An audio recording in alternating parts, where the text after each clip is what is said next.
क्या Indian market भी 10 साल तक कोई रिटर्न नहीं देगी? अब ऐसा मैं इसलिए कह रहा हूँ क्योंकि चाइना की मार्केट ने पिछले 17 साल से 1% का रिटर्न नहीं दिया है। इसका मतलब ये है, अगर आपने निफ्टी जैसे जैसे हैंसेंग 20 होता है, निफ्टी 20 होता है, अगर आपने हैंसेंग 20 में पैसे लगाए होते 2008 में हैंसेंग 20 ने 29,000 का हाई लगाया था, 29,000 का।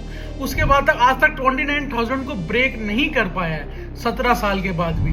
तो ऐसा क्या हमारे कंट्री में हो सकता है? और चाइना में क्या रीजन है कि वो उनका मार्केट बढ़ नहीं पा रहा है? देखो, उनका साफ सीधे रीजन ये था, तो पॉपुलेशन की ग्रोथ रुक गई, यंग जनरेशन कम हो गई, ओल्ड पीपल वहाँ की कंट्री में बहुत ज्यादा हो गए। दूसरी चीज, उन्होंने बहुत ग्रोथ करी उससे पहले, उसके आगे भी ग्रोथ करते रहे, बट उनकी जो ग्रोथ परसेंटेज थी वो कम होती गई।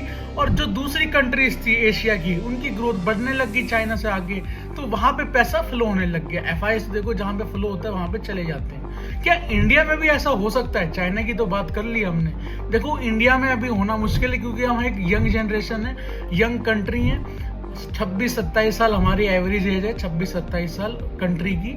और देखो, अभी यंग जनरेशन है, पॉपुलेशन ग्रोथ है, हमारे यहाँ ग्रोथ है, इकोनॉमी के अंदर ग्रोथ है, और बहुत सारे सेक्टर्स अभी एक्सप्लोर होने बाकी हैं जहाँ पे अभी काम होना चालू हुआ है। जैसे इलेक्ट्रॉनिक मैन्युफैक्चरिंग सेक्टर हो गया, सेमीकंडक्टर मैन्युफैक्चरिंग हो गया, डिफेंस सेक्टर में अभी बहुत पोटेंशियल बाकी है हमारी कंट्री के अंदर, और दूसरे भी सेक्टर्स हैं, एआई हो गया, मशीन लर्निंग सेक्टर हो गया।